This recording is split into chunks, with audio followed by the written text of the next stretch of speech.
Welcome back. Time for The Breakfast Club. So much to chew over this morning with One News reporter Katie Bradford and Thomas Pryor from corporate affairs agency Sherson Willis. Morena. Morning. Morena. So, Thomas, what do you reckon? Good weekend for Simon Bridges? I mean, I think you'd have to say he's going to be pretty happy waking up this morning. It was, politically it's a smart topic. He gave a good speech. There wasn't any stuff up. So I think as far as political conferences go for Simon Bridges at this stage, it's a good thing.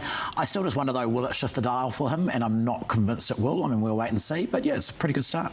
Katie, I see that they dragged out Sir John Key again. That's their kind of party trick, isn't it? Yeah, How long can they keep using that one? I did notice on Saturday on my Twitter feed that there are far more photos of people getting selfies and photos with John Key than they were with Simon Bridges, which I did make a note of.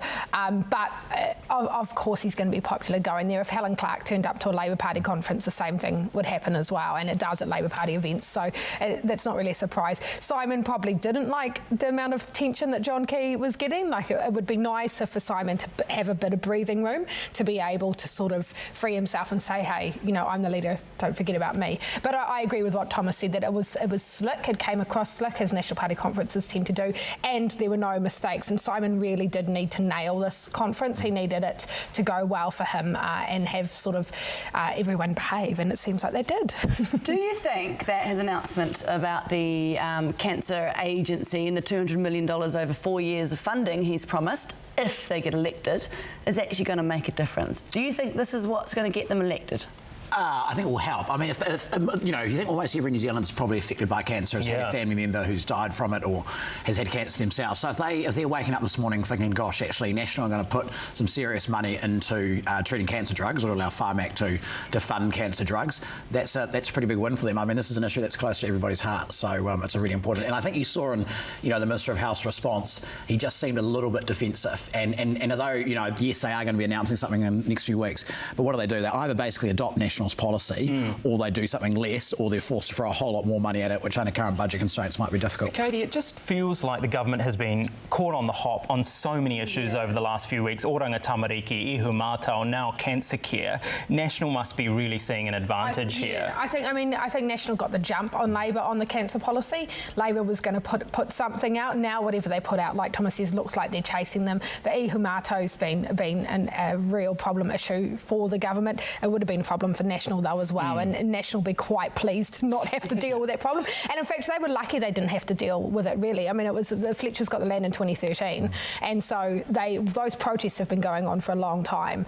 But yes, there are a number of issues that National will be very pleased to be able to jump on Labour on, and Labour are the ones in government. Labour are the ones, they could have come out and they could have put that 200 million aside or whatever in the budget for cancer. The problem in health is, of course, they put all the money into mental health, which was also very much needed, but that leaves them with very little wiggle room anywhere else. What are you guys hearing about the possible resurgence of the Māori Party? Because this has been sort of simmering away in the background over the last few weeks. An advantage for people who are supporting that idea as well, Thomas?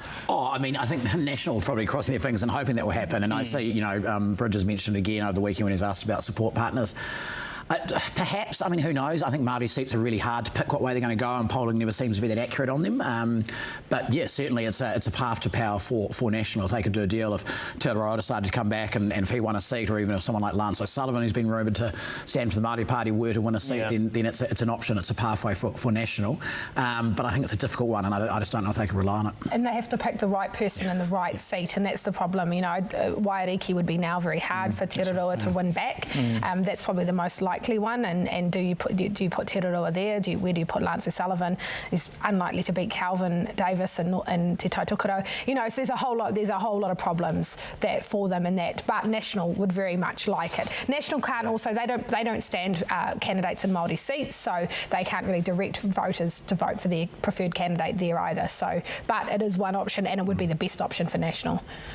We've been talking this morning about Countdown's decision to stop selling energy drinks to people under 16 years of age. Now, a lot of people, well, some people are supporting this, saying that not many you can't trust kids to make their own decisions, and some people are saying, what, are we turning into a nanny state? Of course, Well, I mean, it's nothing to do with Nanny State. They've made the decision as a private company, so good on them if they want to do that, and that's absolutely their right. So it's nothing to do with being a Nanny State. I mean, we were just talking about it before. The only thing I find a bit odd about it is they say they're doing it because they're worried about obesity. I mean, if you are genuinely worried about youth obesity, then surely you'd ban the selling of all sugary drinks to under 16. So it just seems a bit strange to focus on one particular category. And then if you're worried about caffeine, well, on the same measure, you're going to stop selling coffee to 16-year-olds and under. Whether that's kind of flat whites from a cafe or instant coffee from a Countdown. So it just seems a bit it seems a bit headline seeking to me. I think what they're saying is that in these drinks you've got many of the evils. You've got the caffeine, you've got the sugar, you've got the guarana, you've got who knows what else in there. Yeah. And so it just sort of comes together in one big monster.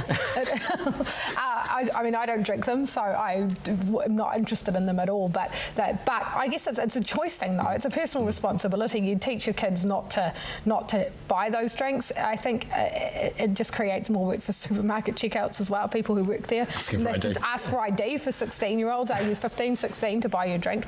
I think I'm wondering what's behind the move, really. Why they've decided this. Yeah. Is it a possible solution, though, Katie, around this idea of a sugar tax, which has been unpopular for a long time, is a better model that private retailers actually take a little bit more social responsibility and make those decisions for their customers? Yeah, and there'll be a lot of people welcoming that move for that reason, because that sugar tax is so controversial and has not managed to get anywhere really in terms of getting any legislation through or making a point. So yeah, I think that will be welcome in that sense.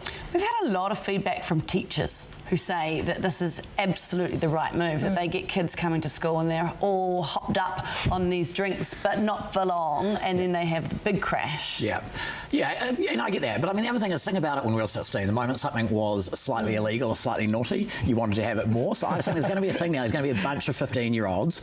If there's a Countdown near school, there's going to be a huge amount of competition to see who can actually buy a 6-pack of unnamed energy drink from another shop and bring that to school. So I don't know if that's really going to help that, and it's just going to make it slightly cooler. And also, it's more likely to be dairies or your petrol station that they're bought from anyway. Surely, I mean, how many 14, 15-year-olds go into Countdown to buy these products? They're more likely to be walking past on their way to school or after school and so forth. So and that's when it comes back to the idea of a sugar tax. Really, does the government need to legislate this as opposed to private retailers? And I guess the issue has always been there's always been controversy over dairies and their proximity to schools. Those are private retailers, often family-run businesses. It's very hard to have a kind of considered approach to what they can or can't sell, right, Thomas? Yeah, no, absolutely. And I think the positive about this is if it gets people discussing the merits or not of people under 16 drinking energy drinks, that's probably a good thing, and it's achieved a good move. But yeah, absolutely, it's targeting those really small dairies that kids walk past on their way to school, just around the corner from the school.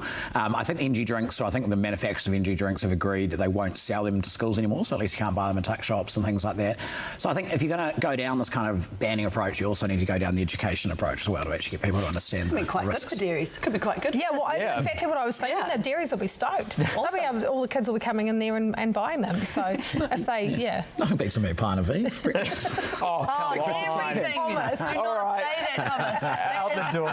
No. All right. Listen to a lot of things he says, but don't listen to Thomas Pryor and Katie Bradford, thanks very much for your controversial opinions this morning. We love it.